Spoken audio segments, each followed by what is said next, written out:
नमस्कार आपण देखुछंती now Odisha news लोकंक खबर आम नजर। ढेंकानाल जिला परजंग निर्वाचन मंडली अंतर्गत कंकड़ाहाड़ ब्लॉक महावीर थाना अंचल सोमवार सकाळु सकाळु एक घर पोड़ी दृश्य देखा मिलता।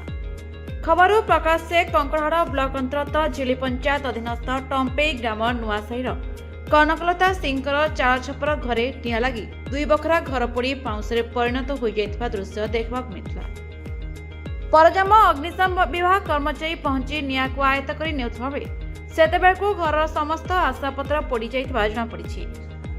खबर पाई पंचायत सरपंच रोजालिन साहू अग्निविपन्न परिवार में पहुंची परिवार को खाद्य वस्त्र जोगाई देवाकू प्रतिश्रुति देथिले।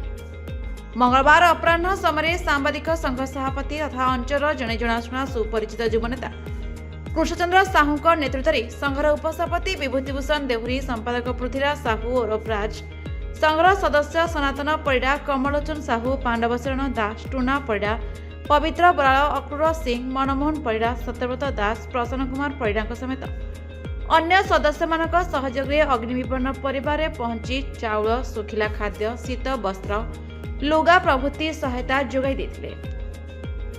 वर्तमान परिस्थिति में मुंड गुंजिबाको घर खंडी नथिबार तुरंत एही परिवार को पक्का घर जोगाई देवाकू संघ प्रशासनक दृष्टि आकर्षण करछथि। एमानक महानता कार्य को अंचलवासी भूयसी प्रशंसा करछथि।